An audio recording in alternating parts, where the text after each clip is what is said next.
Stock market లో invest చేసి మీ డబ్బులు డబుల్ చేసుకోవాలనుకుంటున్నారా? సుందరరామిరెడ్డి గారి లైవ్ సెమినార్ కి అటెండ్ అవ్వండి. Hello views, welcome back to Suman TV. ప్రస్తుతం మనతో పాటు ఉన్నారు పబ్లిక్ స్పీకర్ రజనీ రామ గారు. నమస్తే మ్యామ్. నమస్తే నవీన. మ్యామ్, మనం చాలా వీడియోలో మాట్లాడుకున్నాం. కాల్ గర్ల్స్ గురించి ఒక వీడియో కూడా చేసాం మనం. హైదరాబాద్ నగరంలో అక్కడక్కడ యూత్ అమ్మాయిలు బాగా ఇట్లా తిరుగుతున్నారు డబ్బుల కోసం అని చెప్పేసి, ఇంకా బ్యాక్గ్రౌండ్ ఏదనుకున్నా సరే. రీసెంట్ గా నేను ఒక వార్త విన్నాను, కాల్ బాయ్స్ అంట. అసలు కాల్ బాయ్స్ ప్రొఫెషన్ ఉందా మేడం? అసలు మనకు తెలిసలేదు.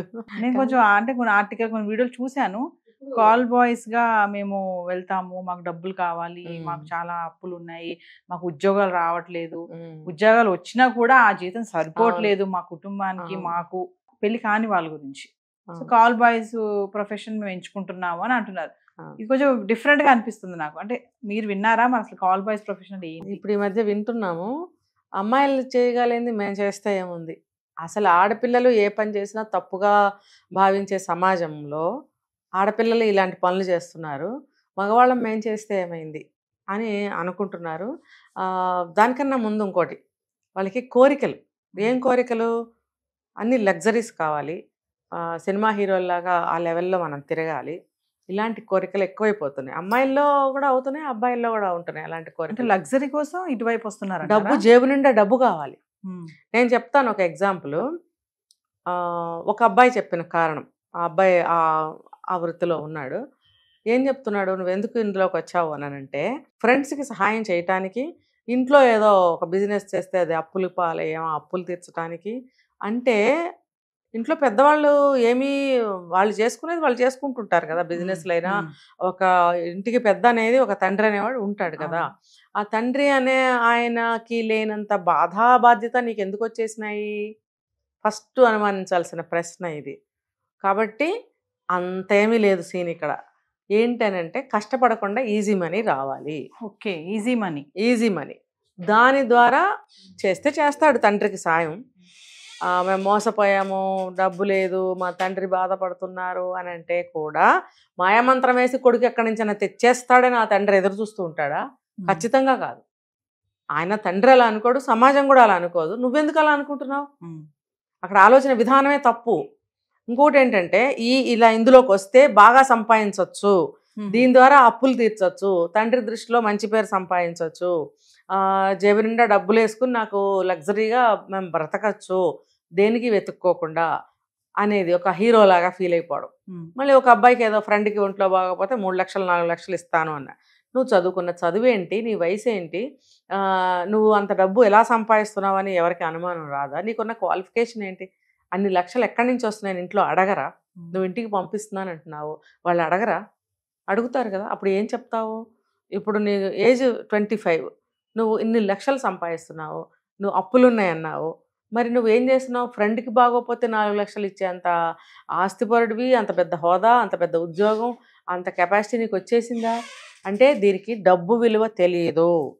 ఇదంతా కూడా డబ్బు అంటే ఏంటో తెలియకపోవడం వల్ల ఈ వృత్తిని ఎంచుకోవడము, ఈ డబ్బుని ఇలా సంపాదించడము, దీన్ని అపాత్రదానం చేయడం. అంటే కేవలం దీంట్లో డబ్బులు బాగా వస్తాయనే ఇందులో దిగుతున్నారు. అంతే కదా, ఈజీ మనీ, కష్టపడకుండా. ఇది అపవిత్రమైనటువంటి డబ్బు. ఇది అర్థమైందా? ఇది అంత అపవిత్రమైన డబ్బుని తీసుకెళ్ళి పవిత్ర కార్యాలకు ఎలా ఇస్తావు నువ్వు? తప్పు కదా. ఒక జీవితాన్ని కాపాడాలి, ఇంటి అప్పులు తీర్చాలి అని అంటే ఈ పాపపు సొమ్ము తీసుకెళ్ళి వాళ్ళకి ఇస్తావా నువ్వు? దీన్నే విలువలు తెలియకపోవడం అంటావు. విచక్షణ ఉండదు, విలువలు తెలియనితనం అనమాట. ఒకటే తెలుసు నీకు, ఈజీగా డబ్బు ఎలా సంపాదించాలి. నేను చదివిన చదువుకి ఇన్ని లక్షలు రావు, ఆ వచ్చిన డబ్బు మనకి నెల గడవదు, అందుకని తేలిగ్గా సంపాదించాలి. ఎలా సంపాదించాలి? ఇగో అమ్మాయిలు సంపాదించగలేదు, మేము సంపాదిస్తే వచ్చిందా అని వాళ్ళ అభిప్రాయాలు. సో ఆ రీజన్ తోటి వీళ్ళు అందులో దిగుతున్నారు.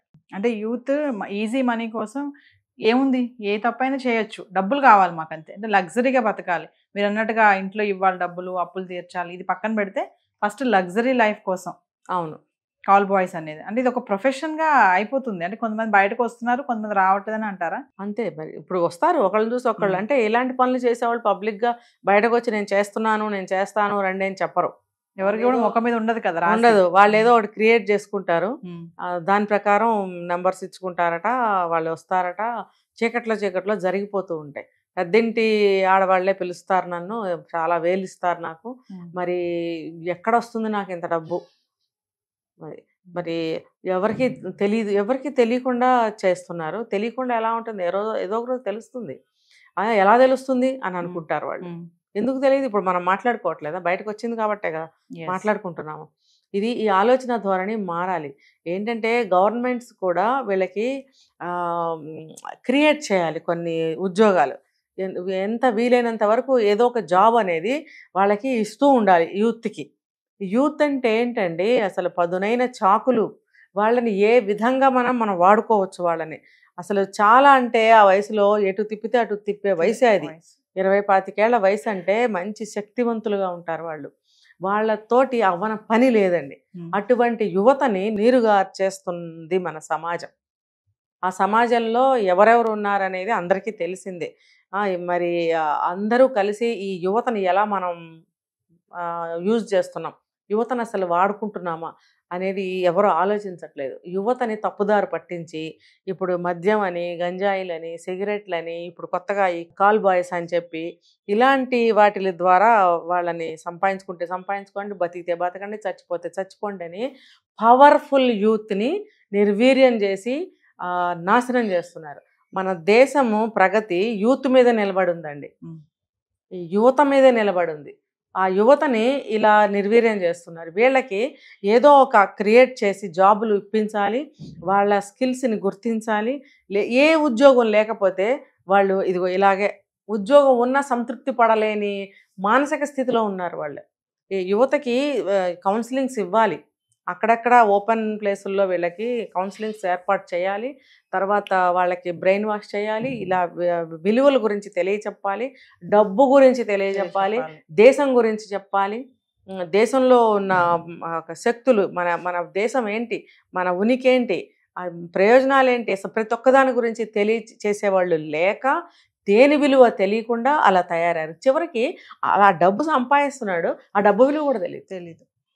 నువ్వు చేస్తున్నదే నీ ప్రాణాన్ని, నీ జీవితాన్ని, నీ పరువుని, నీ ప్రతిష్టని, నీ తల్లిదండ్రుల ప్రతిష్టని, నీ యొక్క జన్మని అన్నిటినీ కూడా నువ్వు ఉపయోగించి నువ్వు నీచమైన పని చేస్తున్నావు. మళ్ళీ ఆ డబ్బు తీసుకెళ్ళి అపాత్రదానం చేస్తున్నావు.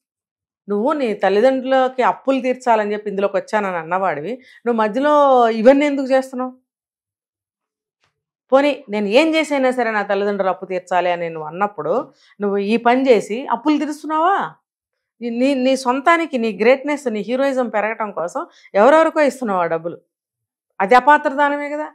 నువ్వు చేస్తున్న పనికి అసలు విలువ ఉందా? ఏ పని చేసినా కూడా ఒక విలువ ఉండాలి.